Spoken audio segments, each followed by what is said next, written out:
Podemos abrir a palavra em 1 Timóteo, capítulo 3, verso 15.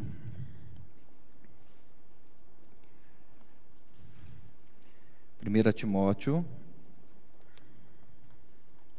capítulo 3,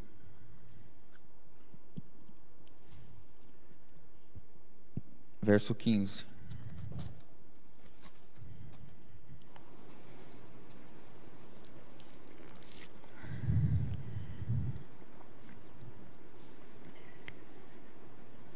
O 14 diz assim, texto do apóstolo Paulo a Timóteo: escrevo-te estas coisas, esperando e ver-te em breve, para que, se eu tardar, fiques cientes de como se deve proceder na casa de Deus, que é a igreja do Deus vivo, coluna e baluarte da verdade. Podemos ler juntos agora o 15 novamente? Para que, se eu tardar, fiques cientes de como se deve proceder na casa de Deus, que é a igreja do Deus vivo, coluna e baluarte da verdade. Senhor Deus, nós nos colocamos diante do Senhor, pedindo pela Tua graça nessa noite, de nos apresentar mais da Tua casa. Queremos ouvir do Senhor e receber entendimento do Teu Espírito Santo a respeito de como nós devemos proceder na Tua casa. Queremos estar claros e convictos de que a igreja é a Tua casa e que há um procedimento que o Senhor espera que nós tenhamos. Por isso nós te rogamos, Senhor, fala aos nossos corações, fala-nos trazendo entendimento e revelação. Usa a Tua bendita palavra, o Teu Espírito Santo, para que nós estejamos cada vez mais claros a respeito da Tua vontade e com o coração cada vez mais desejoso de viver somente para Ti, em nome do nosso Senhor Jesus. Louvado seja, Senhor. Irmãos, nós temos tido a oportunidade e falado pela graça de Deus, a respeito do governo de Deus e da sua providência, e temos caminhado nesse sentido, cada reunião vendo um aspecto, vendo um propósito, porque a palavra de Deus nos leva a compreender cada vez mais a respeito do conhecimento de Deus, a respeito do conhecimento de Cristo, todas as vezes que nós nos voltamos com o coração aberto ao Senhor, com o coração puro, coração desejoso pelo Senhor.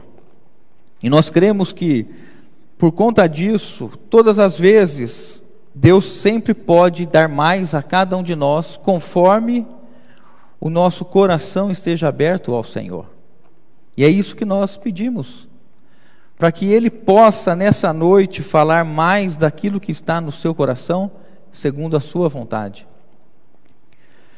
Quando nós, na última reunião, nós falamos então a respeito que a Deus tem um governo na igreja, e vimos que Jesus, quando assumiu a edificação da igreja no seu ministério terreno, trouxe inicialmente um grupo de 12 homens, seus discípulos, os quais foram chamados de apóstolos, e comissionou esses irmãos de uma maneira muito particular e exclusiva. Receberam autoridade para expulsar demônios, para curar, para pregar.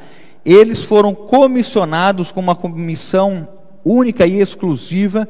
Eles são os 12 apóstolos do Cordeiro, receberam o comissionamento para escrever o texto sagrado, alguns deles, e vimos a respeito do apóstolo Paulo, aquele que foi chamado como um fora de tempo, o último que, dentre dos assim chamados apóstolos, viram o Senhor. Paulo viu o Senhor, não fisicamente, mas viu em ressurreição, e Paulo então teve o mesmo comissionamento e a mesma responsabilidade dos 12 com relação à continuidade da edificação da igreja.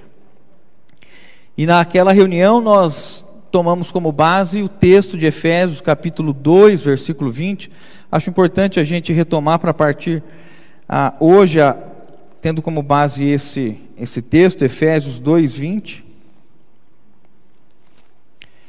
Edificado sobre o fundamento dos apóstolos e profetas, sendo Ele mesmo, Cristo Jesus, a pedra angular, no qual todo edifício bem ajustado cresce para santuário dedicado ao Senhor, no qual também vós juntamente estáis sendo edificados para a habitação de Deus no Espírito.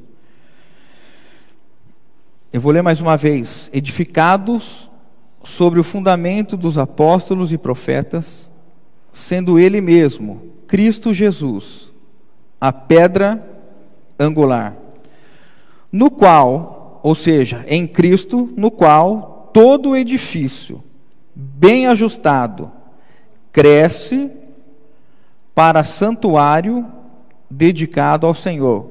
Ou seja, cresce para ser santo, para ser uma casa de santidade a Deus, dedicado ao Senhor, no qual também vós juntamente estáis sendo edificados para a habitação de Deus no Espírito.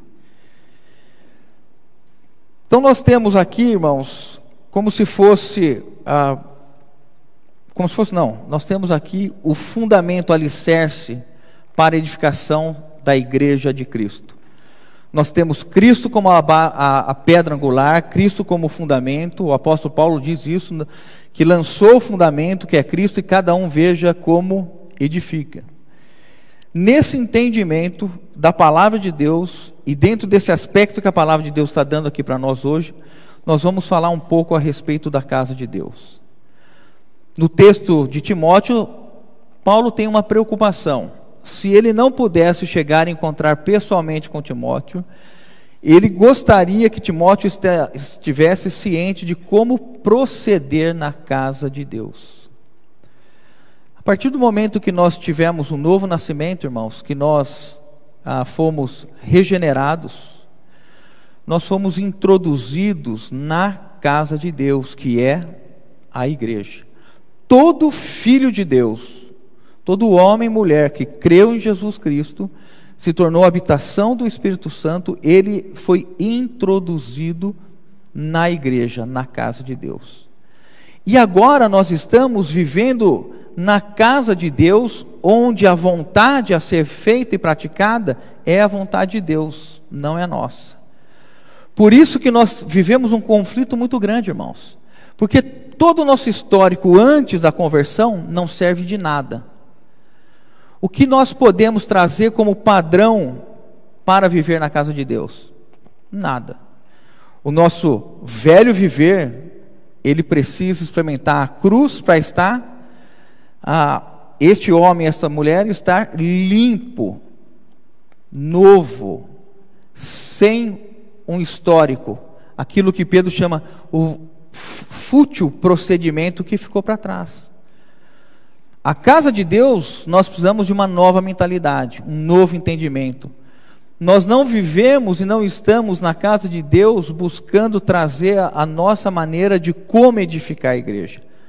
Isso é um grande problema e tem sido um grande problema na história da igreja, porque muitas vezes nós não entendemos que há um proceder bíblico de como nós devemos viver. E esse proceder está alicerçado no fundamento dos apóstolos. As epístolas, as cartas, os evangelhos, todos eles vêm mostrar como nós podemos então estar vivendo hoje para o Senhor, para que nós, como esse edifício, cresçamos de uma maneira que nos tornemos absolutamente dedicados ao Senhor. Como que um marido vive na casa de Deus? Aonde nós vamos aprender a ser marido na casa de Deus? Com quem? Nós vamos buscar o ensinamento secular? Nós vamos buscar a mente secular para viver na casa de Deus? Como se cria filho na casa de Deus? Como se é esposa na casa de Deus? Qual movimento nós vamos nos filiar para poder viver na casa de Deus? Tudo isso nós percebemos que não tem razão nenhuma de ser, porque nós estamos falando da casa de Deus. E dentro deste pensamento de Deus, quando Deus, em Cristo, Cristo disse que edificaria a sua igreja, e aí vieram os apóstolos. Os apóstolos trouxeram então esse fundamento, esse alicerce, mas com a partida dos apóstolos, irmãos, como que a casa de Deus hoje ela é edificada? O ministério dos apóstolos permanece. O ensinamento do apóstolo Pedro, Paulo, João, o Novo Testamento, todo ele é a base, é o ensino que nós temos. A igreja só pode ser edificada com isso. Quem é o teu apóstolo hoje? O meu apóstolo é o apóstolo Paulo. O meu apóstolo é o apóstolo Pedro. O apóstolo é o apóstolo João. E tantos irmãos hoje brigando para ser apóstolo, para que sejam reconhecidos como apóstolos, querendo criar um vínculo com um membro do corpo de Cristo, dizendo: eu sou discípulo deste membro. E daí? É só um membro. A igreja hoje vem sofrendo e experimenta um grande desvio pela falta de entendimento que os 12 apóstolos e Paulo formam um grupo seleto, exclusivo e que não tem continuidade. Não tem uma sucessão apostólica na terra. A igreja hoje é edificada sobre o fundamento dos apóstolos e profetas, e hoje nós devemos somente nos basear na palavra de Deus para a edificação. O Espírito Santo foi nos dado, o nosso Senhor Jesus Cristo vive, reina e governa e é o cabeça da igreja. E todo o ministério apostólico nós temos em nossas mãos, pela obra e providência do nosso Senhor. Portanto, irmãos, a nossa segurança está na palavra de Deus. Agora eu quero ler com os irmãos um conjunto de versículos, porque com a partida dos apóstolos, a igreja, Deus não deixou a igreja descuidada, sem respaldo. Deus então vem mantendo a palavra de Deus no seio da igreja, através de homens que se entregam e assumem a responsabilidade de manter a palavra de Deus viva no meio dos filhos de Deus. Podemos ler então 1 Timóteo capítulo 3. Nós vamos ver esse conjunto de versículos. 1 Timóteo capítulo 3. Fiel é a palavra. Versículo 1, vamos juntos?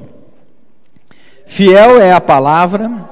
Se alguém aspira ao episcopado, excelente obra almeja. É necessário, portanto, que o bispo seja irrepreensível, esposa de uma só mulher, temperante, sóbrio, modesto, hospitaleiro, apto para ensinar, não dado ao vinho, não violento, porém cordato, inimigo de contendas, não avarento, e que governe bem a própria casa, criando os filhos sob disciplina, com todo respeito. Pois se alguém não sabe governar a própria casa, como cuidará da igreja de Deus? Não seja neófito, para não suceder que se ensoberbeça e incorra na condenação do diabo. Até aí tá bom. Capítulo 5, versículo 17. Devem ser considerados merecedores de dobrados honorários os presbíteros que presidem bem, com especialidade os que se afadigam na palavra e no ensino. Até aí tá bom? Vamos para Tito. Título, capítulo 1, versículo 5. Por esta causa te deixei em Creta, para que pusesses em ordem as coisas restantes, bem como em cada cidade constituísses presbíteros, conforme te prescrevi. Alguém que seja irrepreensível, marido de uma só mulher, marido de uma só mulher, que tenha filhos crentes que não são acusados de dissolução, nem são insubordinados, porque é indispensável que o bispo seja irrepreensível, como despenseiro de Deus, não arrogante, não irascível, não dado ao vinho, nem violento, nem cobiçoso de torpe ganância. Antes, hospitaleiro, amigo do bem, sóbrio, justo, piedoso, que tenha domínio de si, apegado à palavra fiel, que é segundo a doutrina, de modo que tenha poder tanto para exortar pelo reto ensino, como para convencer os que o contradizem. Penúltimo texto, Atos, capítulo 20.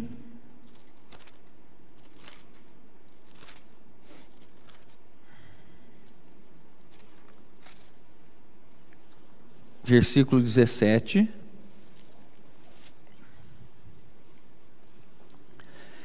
De Mileto mandou a Éfeso chamar os presbíteros da igreja. Agora o versículo 28. Então vou ler mais uma vez o 17 para os irmãos.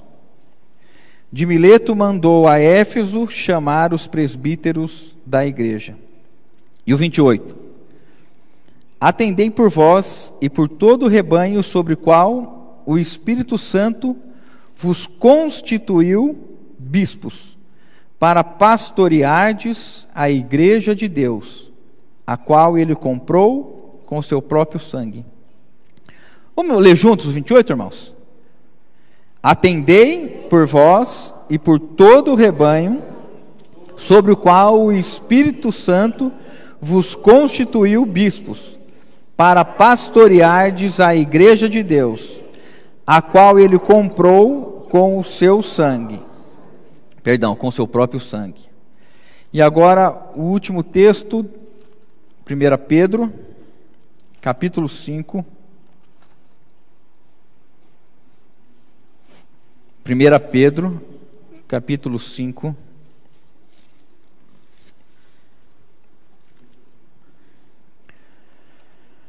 Versículo 1 diz assim: Rogo, pois, aos presbíteros que há entre vós, eu, presbítero como eles, e testemunha dos sofrimentos de Cristo, e ainda coparticipante da glória que há de ser revelada.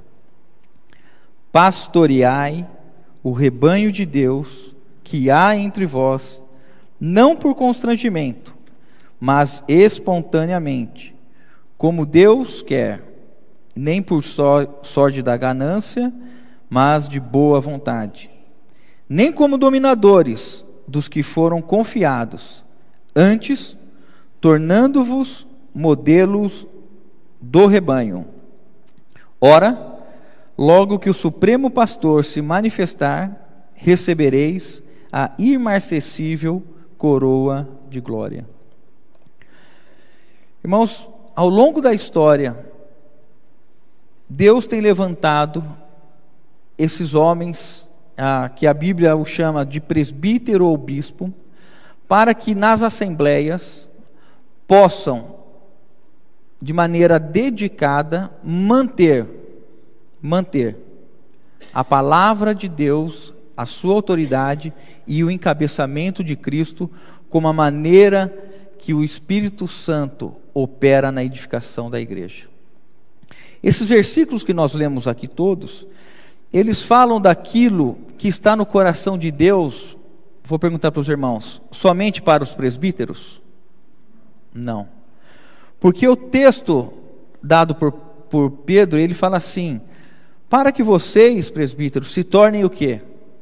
Modelo, exemplo. Ou seja, a visão de Deus é que Ele apresentando como se deve proceder na casa de Deus, na figura desses irmãos, todos os demais irmãos de uma congregação entenderiam que que viver na casa de Deus é algo seríssimo, irmãos.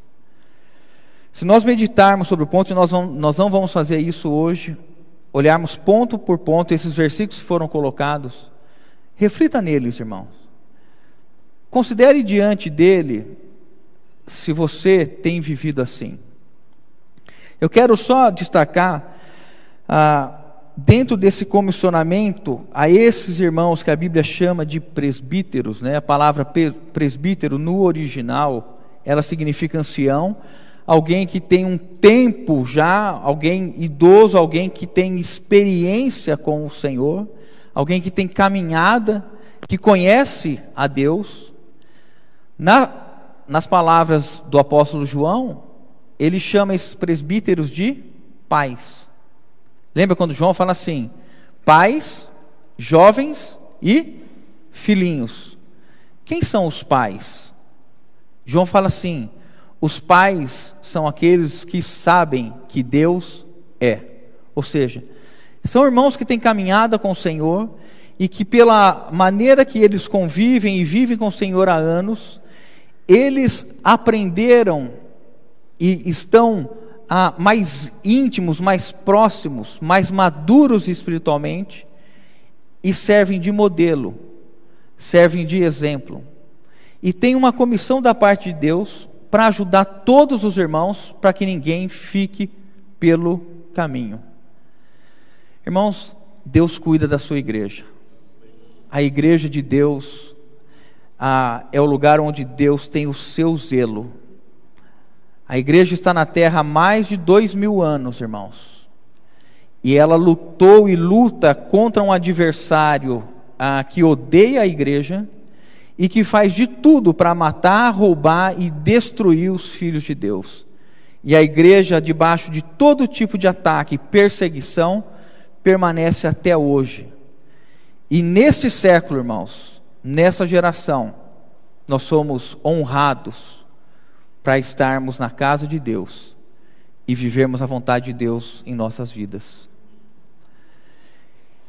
E eu queria aqui, irmãos, rapidamente considerar 4 funções a respeito dos presbíteros ou bispos, né? Presbítero, da palavra, como nós falamos, ancião, a palavra original é ancião, e bispo é alguém que tem uma responsabilidade de supervisionar, alguém que tem responsabilidade de ter um cuidado, um zelo com o que está acontecendo na casa de Deus.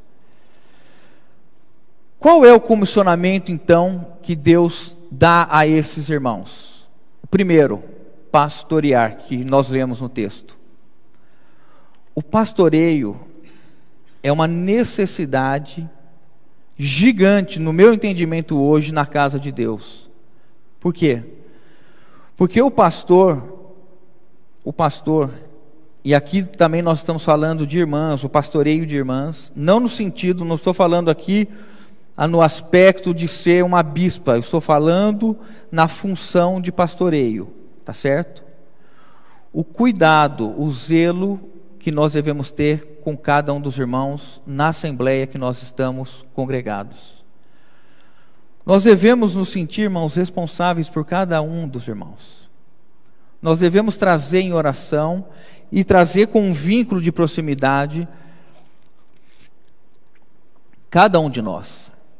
Porque se Deus espera e Deus coloca esses bispos, esses presbíteros para pastorear e eles servem como modelo, o Senhor está nos dizendo que cada um de nós tem que ser um pastor e uma pastora. O teu esposo e a tua esposa são, na verdade, vou usar no termo bíblico, a primeira ovelha que você tem que estar pastoreando. Os teus filhos devem ser alvo do teu pastoreio, das tuas orações, das tuas intercessões. Quando nós entendemos que na casa de Deus as coisas têm ordem, Deus estabelece uma ordem e as coisas não ficam soltas, nós nos sentimos seguros porque Ele é o supremo pastor e Ele é o primeiro que tem cuidado de cada um de nós. Senão nós não estaríamos aqui hoje. Os irmãos não têm convicção disso? Que acima de qualquer serviço de irmão ou irmã cuidando de nós, nós temos alguém que está cuidando e zelando de nós todos os dias. Esse pastoreio é o que mais exige em termos de cruz, porque te tira do conforto. Estar recebendo e cuidando de alguém que muitas vezes, naturalmente, você não tem admiração, ou que a personalidade do irmão não confere com a tua personalidade, o comportamento dele não confere com o teu comportamento. E Jesus diz assim: orai para que o Pai envie trabalhadores, porque a seara é grande, e são poucos.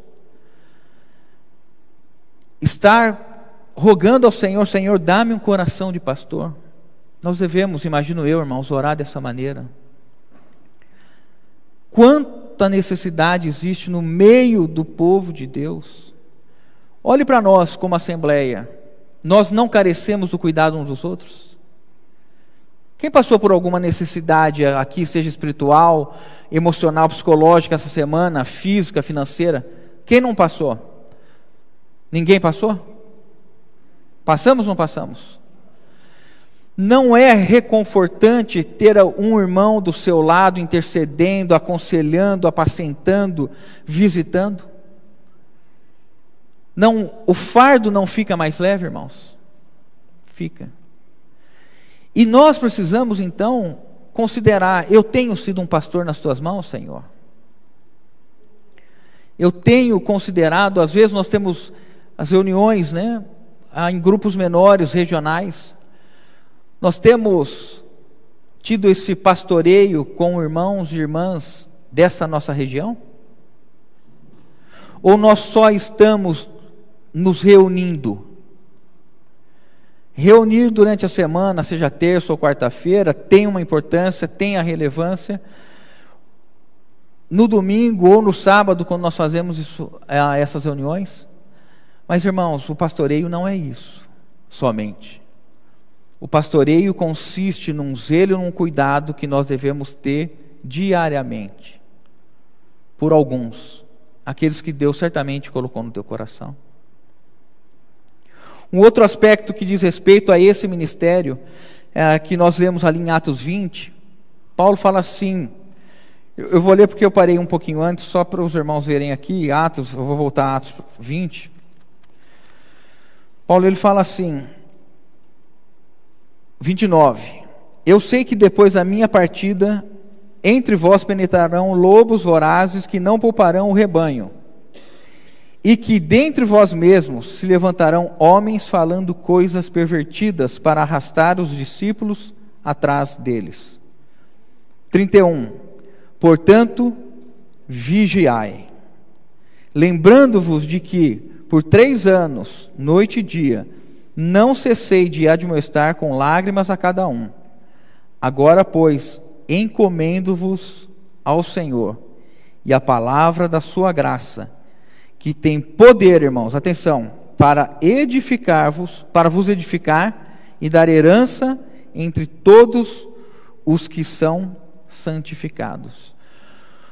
Qual é a segunda atribuição do presbitério, dos irmãos, desses que assumiram o desejo, que aspiram o episcopado? Qual é, irmãos? Vigiar. Essa também, irmãos, é uma responsabilidade de todos nós. Todos nós precisamos vigiar. Vigiar pela maneira que nós estamos vivendo, porque nós estamos na casa de Deus. Vigiar pelo estado de cada um dos irmãos. A ausência de alguns irmãos por um longo período tem estimula você ou eu a ligar, a visitar. Nós precisamos ganhar esse desejo, esse entendimento de que nós precisamos sair de casa ou trazer os irmãos para dentro de casa. Se cada um de nós considerar: Senhor, me dá um irmão, me dá um casal, uma família, conforme a capacidade de cuidado, e colocar dentro de casa, ou visitar, ou ter esses irmãos constantemente em oração, isso tem um poder de cura, de libertação, de encorajamento, irmãos, muito grande, muito grande. Até mesmo hoje, por meio das tecnologias, nós podemos, estar falando com a pessoa, olhando quase que face a face, Hoje ficou tão fácil, mas nós temos nos perdido nisso aí e deixamos de vigiar, enquanto o adversário, ele tem bombardeado a igreja de Deus de uma maneira que os irmãos sabem, não preciso falar a respeito disso, mas nós precisamos estar alertas, vigiar. Terceiro ponto, irmãos, fala do ensino. O ensino é o ensino da sã palavra de Deus. A nossa responsabilidade como Assembleia hoje é uma só: ter somente este livro como a nossa base, o nosso alicerce, o nosso norte, para que Deus possa edificar a sua igreja, para que nós coletivamente tenhamos um testemunho de Jesus. Nós não carecemos, irmãos, de qualquer outro livro. Isso não dispensa, mas coloca num segundo lugar livros de irmãos, de servos de Deus, que caminharam com o Senhor e que pela sua experiência, pelo ministério de ensino, pelo ministério profético que Deus dá, possa trazer ajuda para nós. Mas é a palavra de Deus, é por ela que nós reunimos, é por ela que nós vivemos, é por ela que nós estudamos, é por ela que nós falamos, a ponto da palavra nos ensinar: aqueles presbíteros que são dedicados ao ensino são merecedores de dobrados honorários. O que isso quer dizer? Há uma carência, e nós tivemos recentemente o irmão falando conosco aqui, que nós devemos estudar e estudar e estudar a palavra de Deus. Nós devemos conhecer, nós devemos ter a palavra habitando no nosso coração, Cristo habitando no nosso coração. E qual é a nossa dificuldade, irmãos? Qual é a nossa dificuldade? Nós podemos atribuir muitas razões, mas a nossa dificuldade sempre é uma só: o nosso coração, que é enganoso e desesperadamente corrupto. Você, como eu, tenho certeza que pensou assim: falta tempo. Se eu tivesse tempo, eu ia me dedicar muito à leitura da palavra, eu ia ler a palavra 3, 4 horas por dia, ia fazer estudo, ia comprar os livros e ia ler. Entra de férias. Você não tem obrigação nenhuma a não ser respirar, comer e dormir, não é? Para poder sobreviver. Você vai ver que você não vai ter tempo para a palavra de Deus da mesma maneira quando você trabalha 8, 10 horas. Porque o problema está onde? No coração, irmãos. Por isso que quando se tem irmãos e irmãs que prezam pela palavra de Deus, o Espírito Santo numa assembleia pode alcançar voos altos, porque há um respaldo espiritual, porque a palavra de Deus nos conforma, a palavra de Deus nos corrige, a palavra de Deus nos admoesta, a palavra de Deus nos sara, e é por meio desta palavra que nós podemos experimentar poder espiritual. E o último ponto que eu destaco com os irmãos, que o texto nos diz, fala a respeito de presidir. O que é presidir? É exatamente, irmãos, convergir, levar os irmãos a estarem centrados em Cristo. É serem aqueles primeiros que estão buscando a direção, o encabeçamento, a vontade de Deus. Porque a casa de Deus precisa ser vivida segundo a vontade de Deus. Quero agora com os irmãos ler um texto de 1 Pedro, capítulo 2. 1 Pedro, capítulo 2.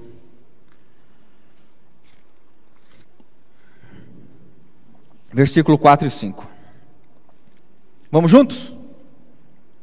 Chegando-vos para ele a pedra que vive, rejeitada assim pelos homens. Acharam? Então vamos lá de novo, vamos começar todo mundo junto. 2, 4.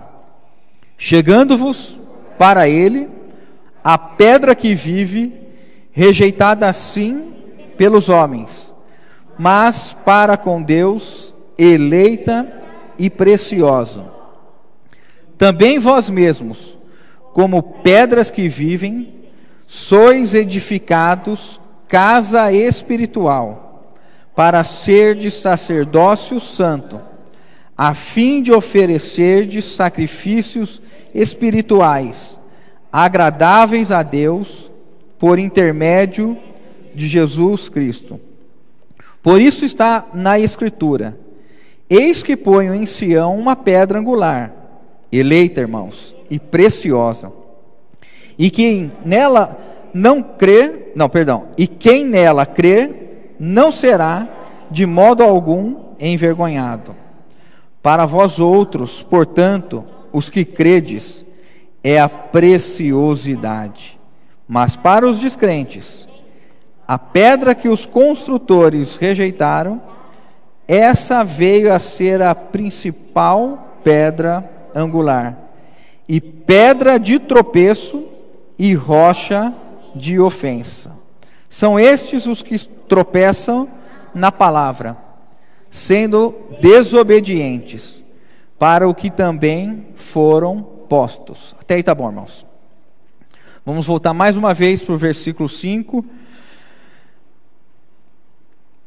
Também vós mesmos, como pedras que vivem, sois edificados casa espiritual, para serdes sacerdócio santo. Qual é a função nesse versículo que essa casa de Deus ela exerce? Qual é, irmãos? O que diz o texto? Sacerdócio. É uma casa, a igreja é uma casa de sacerdotes. E agora, irmãos, nós sabemos que, por meio dessa palavra, todos nós, homens e mulheres, irmãos e irmãs, estão incluídos como sacerdotes. Porque eu imagino que, olhando e lendo a respeito das qualificações de presbíteros ou bispos, nós tenhamos uma tendência de dizer assim: mas isso não é diretamente comigo. Mas o sacerdócio diz respeito a todos nós. Todos nós somos sacerdotes no Novo Testamento. E agora nós vamos ver então o que se exige do sacerdote. Vamos juntos em Levítico.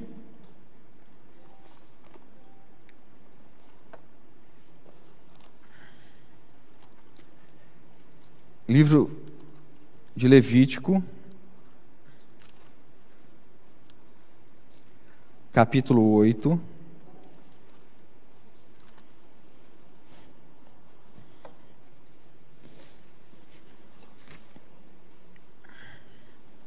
O versículo 1.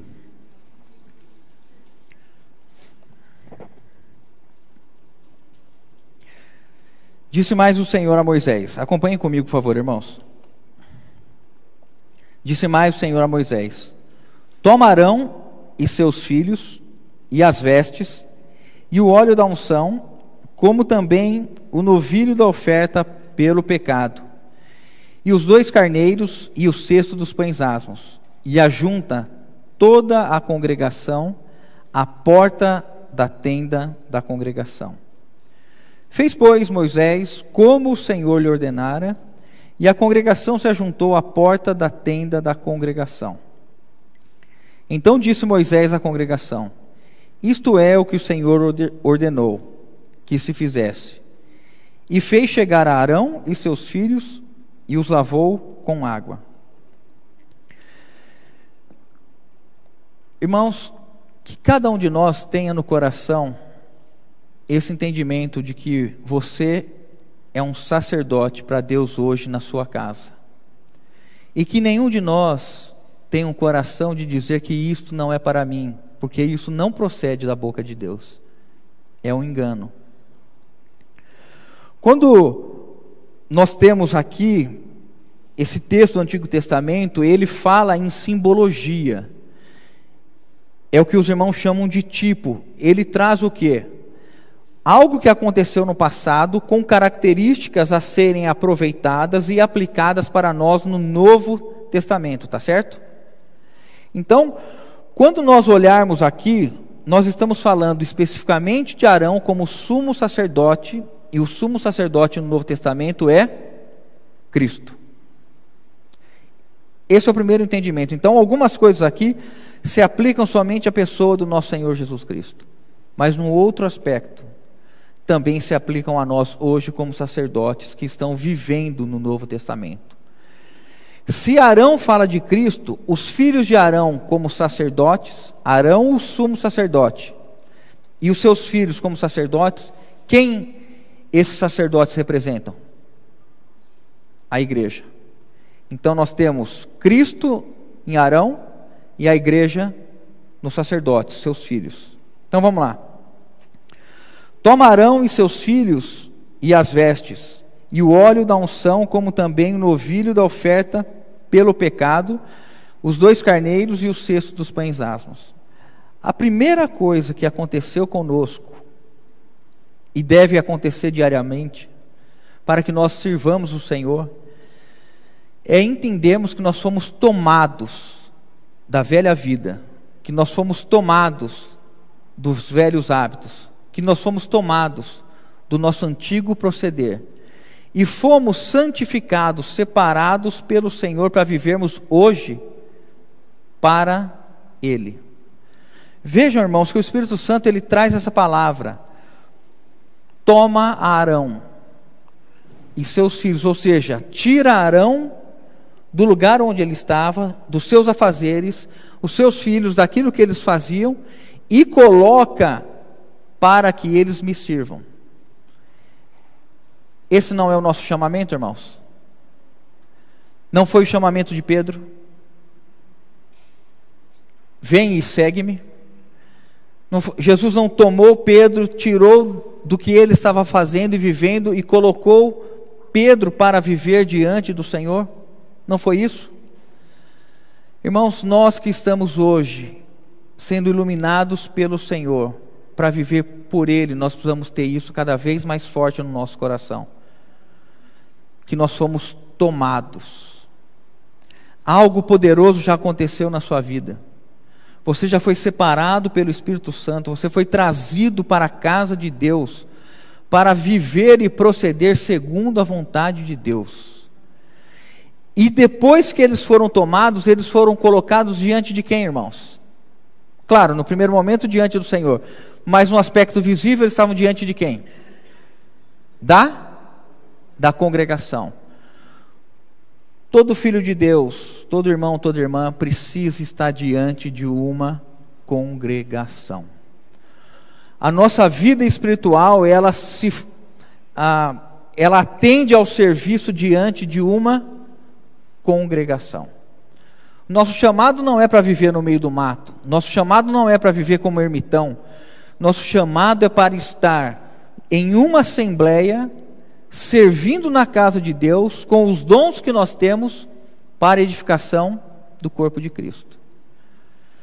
Se eu perguntar aqui, quem se acha tão pequenininho na casa de Deus, creio que alguns irmãos vão levantar a mão. Aquele que se julga o menor, até aquele que não tem esse entendimento e pode extrapolar e achar que é muito, nós somos todos, única e exclusivamente, sacerdotes na casa de Deus. E é com esse propósito que Deus nos colocou em uma congregação. Você já se perguntou por que Deus te colocou nessa congregação? Você já considerou que Deus te apresenta diante de uma congregação para que você possa servi-la? Com o quê? Com tudo aquilo que Deus te deu, os dons, ministério. O que nós estamos fazendo coletivamente é devolvendo a Deus aquilo que Deus nos deu individualmente para serviço do corpo. Cada um de nós tem um dom aqui, irmãos, pelo menos um. Leia ali Romanos 12, cura, línguas, presidir, socorro, dom de socorro, irmãos. Numa assembleia precisa ter irmãos que têm a sensibilidade espiritual de socorrer, de atender em momentos difíceis. São aqueles que choram com os que choram. Não é isso? Nós precisamos estar diante de uma congregação. E aí o versículo 6 diz assim: a primeira coisa então, depois que eles foram separados, e fez chegar Arão e seus filhos e os lavou com água. Aqui um entendimento muito claro a respeito do que é a água, né, irmãos? É a nossa lavagem, é a nossa purificação.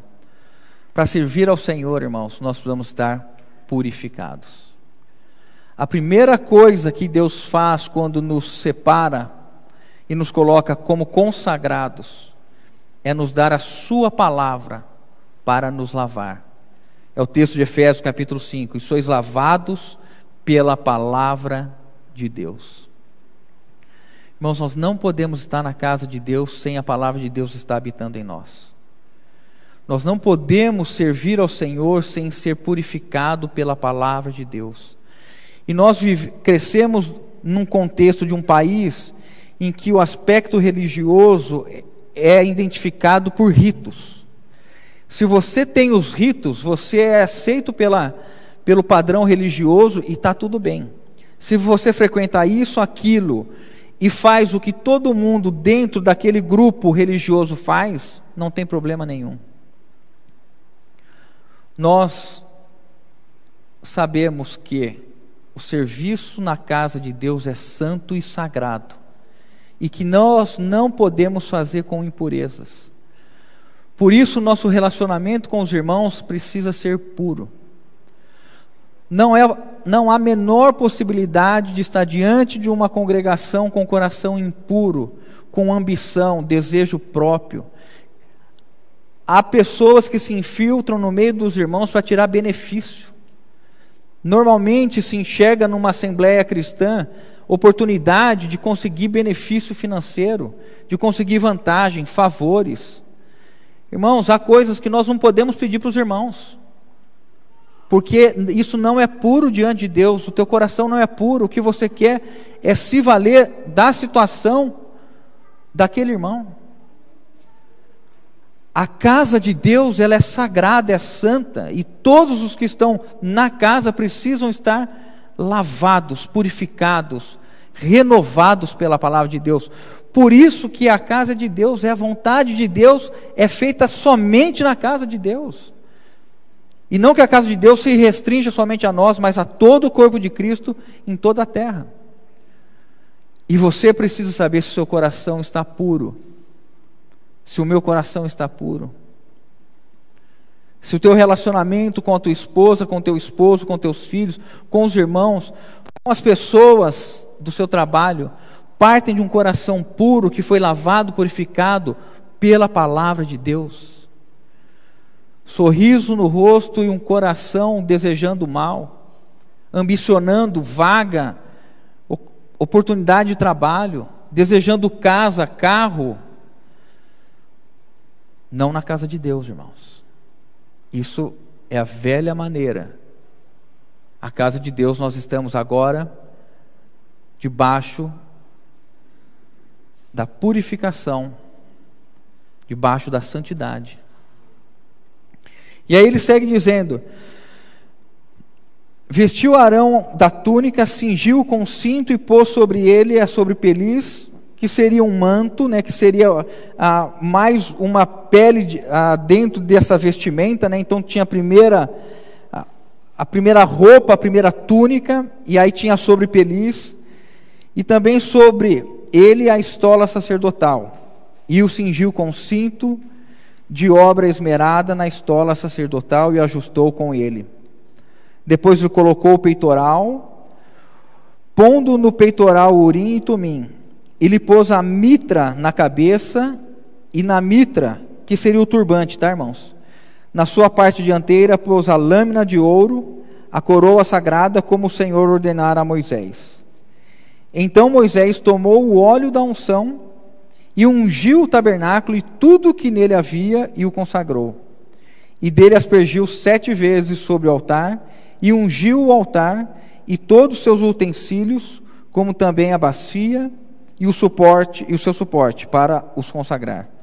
Vamos ler o 12 juntos?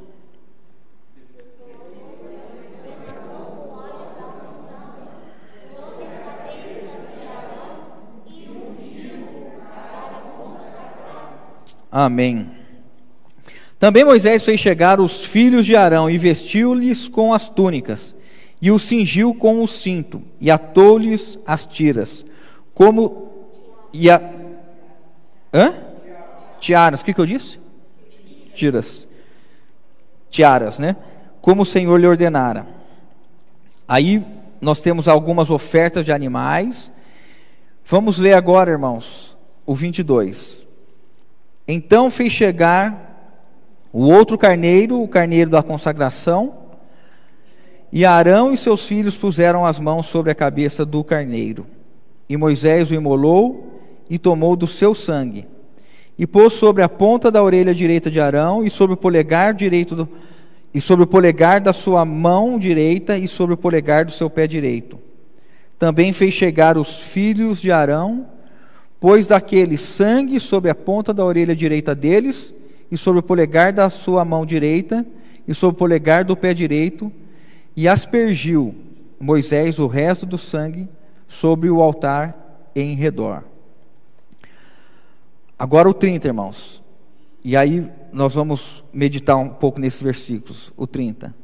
Tomou Moisés também o óleo da unção e do sangue que estava sobre o altar, e o aspergiu sobre Arão e as suas vestes, bem como sobre os filhos de Arão e as suas vestes, e consagrou Arão e as suas vestes, e a seus filhos, e as suas vestes de seus filhos. O versículo 12, irmãos, nós lemos que logo depois que eles vieram diante da congregação, Arão foi vestido, e aí Moisés no 12 derramou o óleo da unção sobre a cabeça de Arão e ungiu para consagrá-lo. Nesse momento, os seus filhos não receberam o óleo. Quando que os filhos de Arão receberam o óleo da unção? Depois que eles receberam o sangue. Por quê? Porque Arão, figura de Cristo. Cristo primeiramente foi ungido pelo Pai para realizar a sua obra. Ele então viveu na terra, recebeu um corpo humano e viveu ungido na terra durante todo o seu ministério. Mas a igreja só foi ungida depois que Jesus foi à cruz e derramou o seu sangue. Então os filhos de Arão só poderiam receber o óleo da unção depois que o sangue fosse derramado neles. Porque a igreja só foi batizada, só recebeu o Espírito Santo depois que o sangue de Jesus foi vertido na cruz. Então Arão primeiro recebe este óleo, a figura de Cristo, o nosso sumo sacerdote, ungido pelo Pai para o ministério. Este é meu filho amado em quem me comprazo, a ele ouvi, não é? E desceu sobre ele como forma de pomba o Espírito Santo. Ele está ungido, está fazendo a obra, vai à cruz, derrama o sangue. A partir do momento que o sangue é derramado, então a igreja, os filhos de Arão, podem receber a unção, e o Espírito Santo vem habitar na igreja. Nesse olhar aqui, irmãos, nós temos um porto seguro de descanso, porque o nosso sumo sacerdote vive a interceder por nós. Arão está na presença de Deus. Esse sumo sacerdote que é Jesus, irmãos, ele intercede por você e por mim todos os dias, e nós já vimos isso. O texto de Hebreus 7:25, o texto de Romanos, acho que 10:35 ou 8:35, fala que ele está intercedendo por nós diariamente. Agora veja, irmãos, sem o Espírito Santo habitando e nos enchendo, nós somos incapazes de servir na casa de Deus. Por isso que depois de purificados pela palavra, nós precisamos estar cheios do Espírito. Responda para você mesmo. Como você tem se enchido do Espírito? Ou os dias da sua semana têm sido dias cheios do Espírito?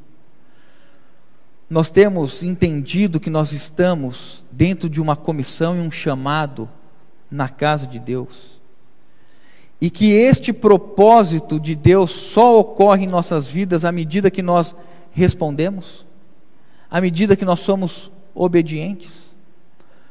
Porque Moisés disse assim, o texto nós lemos, né? Quando Arão veio, o texto diz assim: fez Moisés segundo Deus havia estabelecido.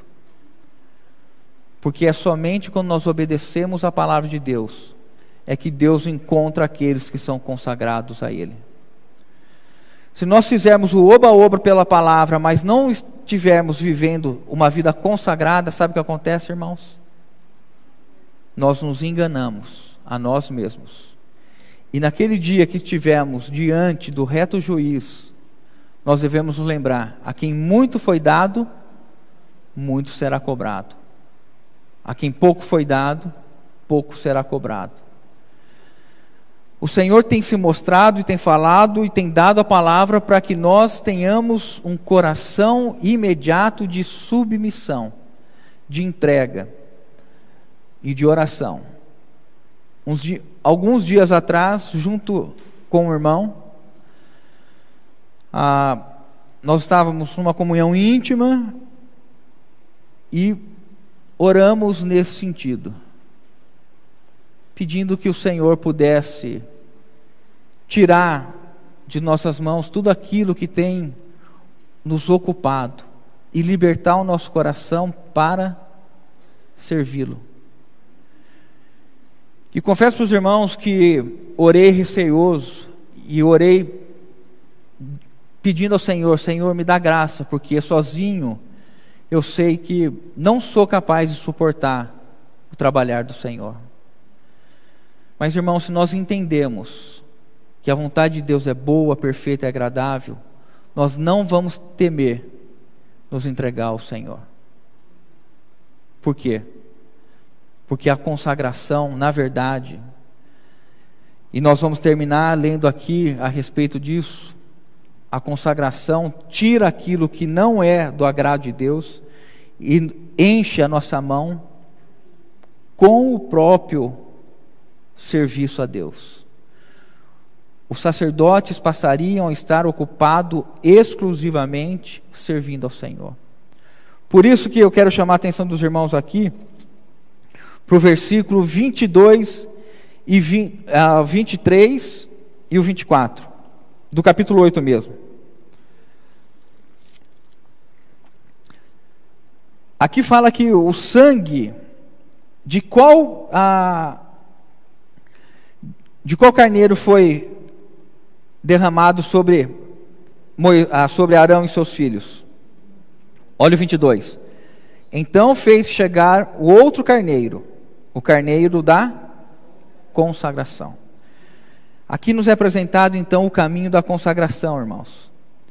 Moisés imolou e tomou do seu sangue e pôs sobre a ponta da orelha direita, o polegar da mão direita e o pé direito. Do que isso fala? Isso mostra que um servo de Deus, alguém que é consagrado ao Senhor, tem os seus ouvidos como um canal aberto para que Deus fale e ele ouça. Alguém que tem os ouvidos comprados pelo sangue de Jesus, entende que ele deve estar ouvindo a todo tempo a voz de Jesus. Nós temos um comichão, irmãos, de ouvir muitas coisas. E ouvir principalmente as coisas que nós gostamos e queremos que ganhar força com isso. Você já viu você agindo assim? Quando você quer ter razão em alguma coisa, você procura aqueles que pensam exatamente como você? Aí você fala assim para alguém, então, fulano disse a mesma coisa do que eu. Grandes coisas. O que diz a palavra de Deus sobre esse assunto? O que Jesus diz sobre esse assunto? O que o ensinamento dos apóstolos diz sobre esse assunto? A igreja é a casa de Deus, não é a casa... Não tem um ditado popular que fala aqui é a casa da mãe Joana, não é isso? Não é? Ou às vezes é casa do pai Alex, às vezes é casa de fulano de tal. Irmãos, nós estamos na casa de Deus. E os nossos ouvidos devem primar por ouvir a voz de Deus. A primeira pessoa que nós devemos buscar em tudo é a voz do Senhor, para todos os assuntos. E aí, irmãos, isso inclui que muitas vezes Deus pode trazer irmãos ou irmãs para falar a palavra dele. Deus usa aquela boca, fala a palavra de Deus e interiormente você tem confirmação. Primeiro, sente paz. E segundo, está de acordo com a palavra de Deus. Não busque força com aqueles que falam a mesma coisa, porque muitas vezes, irmãos, isso pode levar para um buraco coletivo. E não são poucas as vezes que a palavra de Deus nos dá exemplos claros a respeito disso, de ajuntamento que foi contra a vontade de Deus. O mais claro de todos eles, todo mundo sabe. Qual foi? Babel. Eis que os homens são agora um. E Deus teve que espalhá-los. Por quê? Porque eles se reuniram contra a vontade de Deus. Ouvidos separados para o Senhor. Do que fala as mãos? O sangue nas mãos. Do que fala a mão? Serviço, obra, realizações. Irmãos, nós já oramos falando, Senhor, eu consagro as minhas mãos ao Senhor, para que o meu viver nessa terra tenha como alvo o quê? Servir ao Senhor. Irmãs, as mãos das irmãs não são somente para os maravilhosos pratos de culinária que nós tanto apreciamos.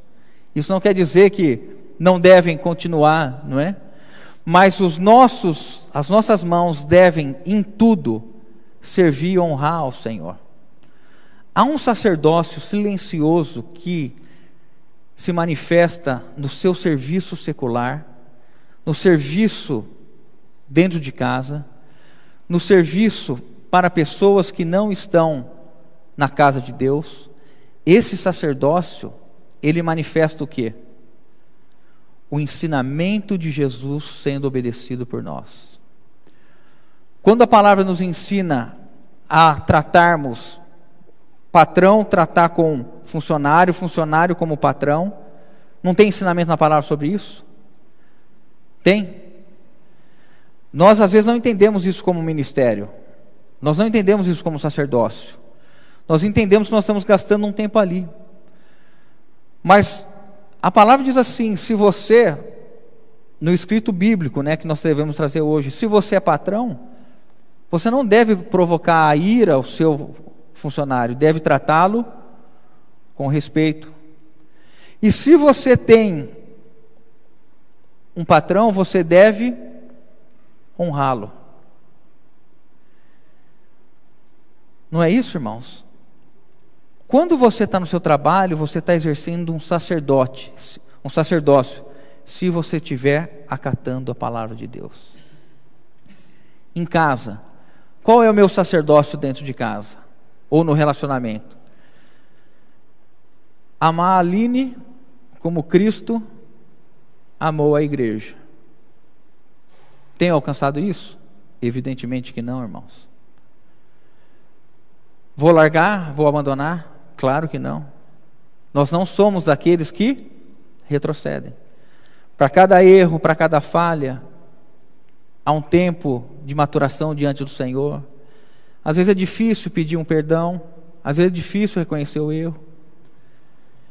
E aí o Espírito Santo vem trazendo, vem falando, vem amolecendo, até que sai um pedido de perdão.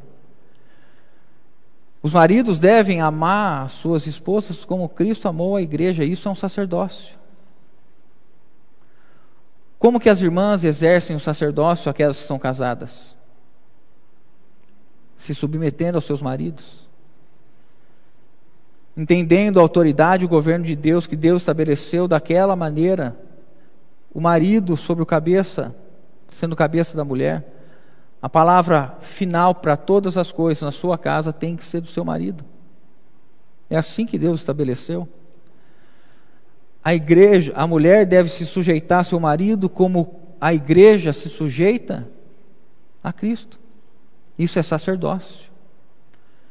Sacerdócio, cuidar dos filhos, conduzir os filhos no caminho do Senhor. Sacerdócio, apresentar ao Senhor sacrifício de louvores pelos filhos, independente da situação que eles estão, irmãos. Porque muito pode, por sua eficácia, a súplica do justo.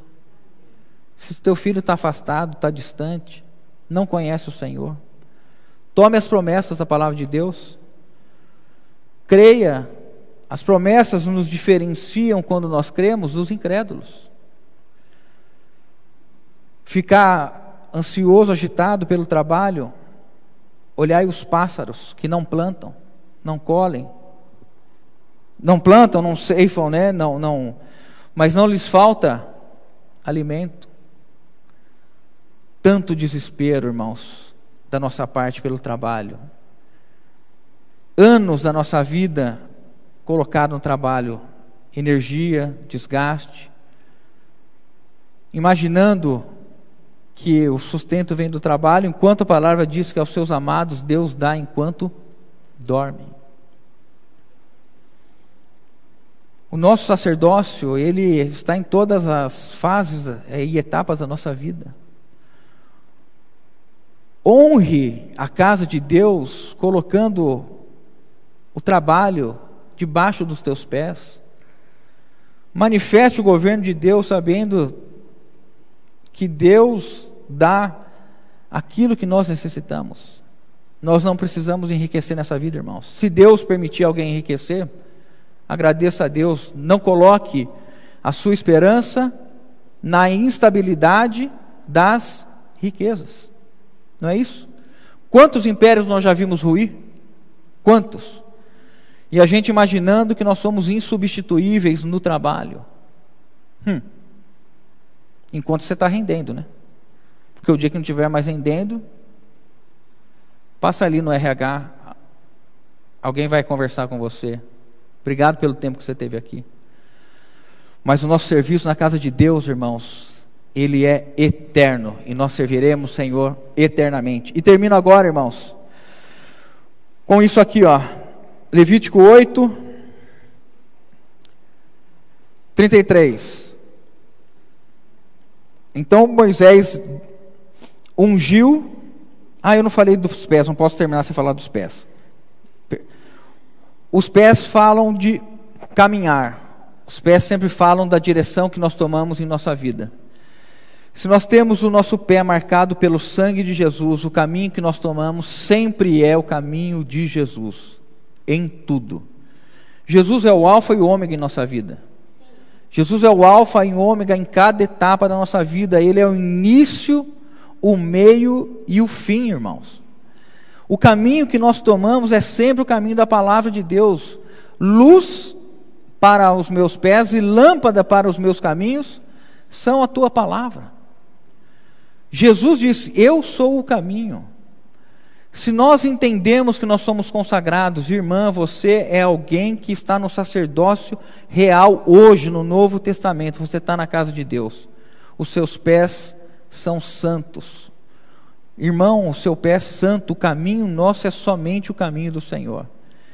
E aí então nós chegamos no versículo 31, diz assim: disse Moisés a Arão, seus filhos, para eles se alimentarem, tinha a carne separada para eles, e aí ele termina falando assim: cozei a carne diante da porta da tenda da congregação, e ali comereis com o pão que está no cesto da consagração, como tenho ordenado, dizendo a Arão e seus filhos a comerão.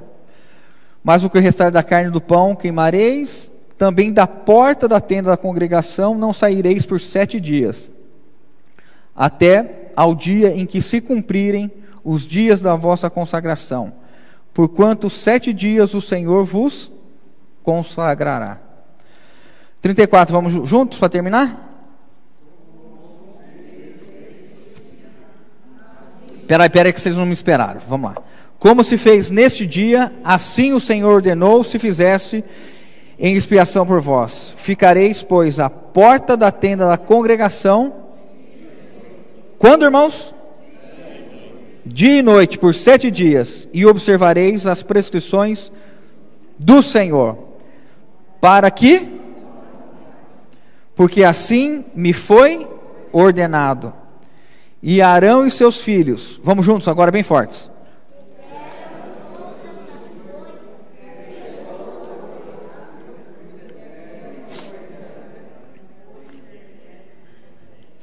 Juntos, acho que pode ser juntos mesmo, né? Então a gente pode ser junto agora.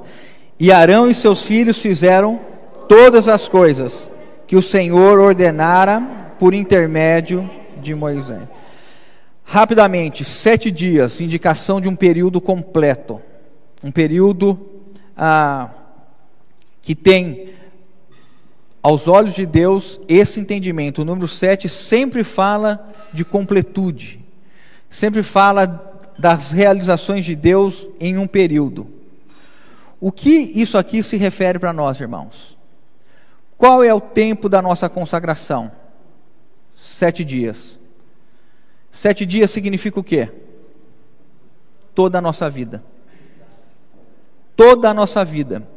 Porque no versículo 9 diz assim, 9:1 fala assim: ao 8º dia. Não dá tempo, nós não temos hoje, mas o 8º dia se refere no entendimento dos mestres da palavra ao reino milenar. Então, 7 dias Arão e seus filhos estão consagrados diante da tenda da consagração e diante do Senhor. Cristo e a igreja se alimentando do mesmo alimento, do mesmo cesto de alimentos separado. O que Cristo come, nós comemos. Cristo está consagrado, nós estamos consagrados. Durante quanto tempo, irmãos? Durante toda a nossa vida. A nossa vida tem somente 7 dias. E nós aguardamos o quê? O 8º dia, que é o reino milenar. O Espírito e a noiva dizem: vem. O que isso significa? Que como assembleia, nós precisamos estar nos alimentando de Cristo. Este é o alimento que satisfaz a Deus. E o versículo terminou dizendo que Arão e seus filhos fizeram tudo o que o Senhor falou. Cristo foi obediente até a morte e morte de cruz. E Ele espera que nós sejamos obedientes. E tem uma promessa para nós. Eu já fechei a Bíblia, eu não posso mais abrir a Bíblia, porque senão fica feio para mim. Vou pedir que os irmãos abram aí a Salmo 73. Eu vou ter que abrir porque eu não vou lembrar de cabeça qual é o versículo, vou ter que achar aqui. Salmo 73. Olha a promessa que tem para aqueles que são obedientes. Irmão, você está estimulado a obedecer ao Senhor, a viver na casa de Deus?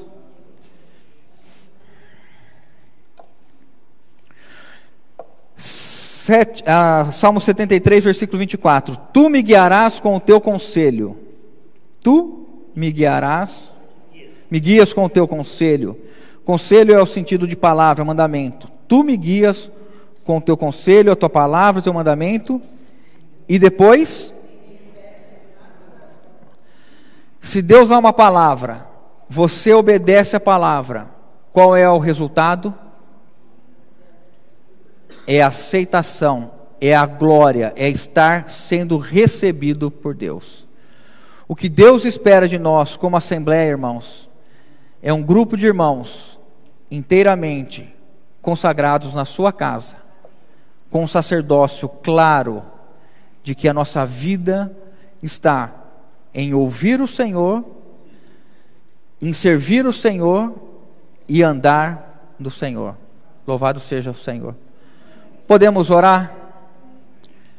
E eu vou pedir que um ou dois irmãos, quem tiver desejo de orar, possa orar, tá bom?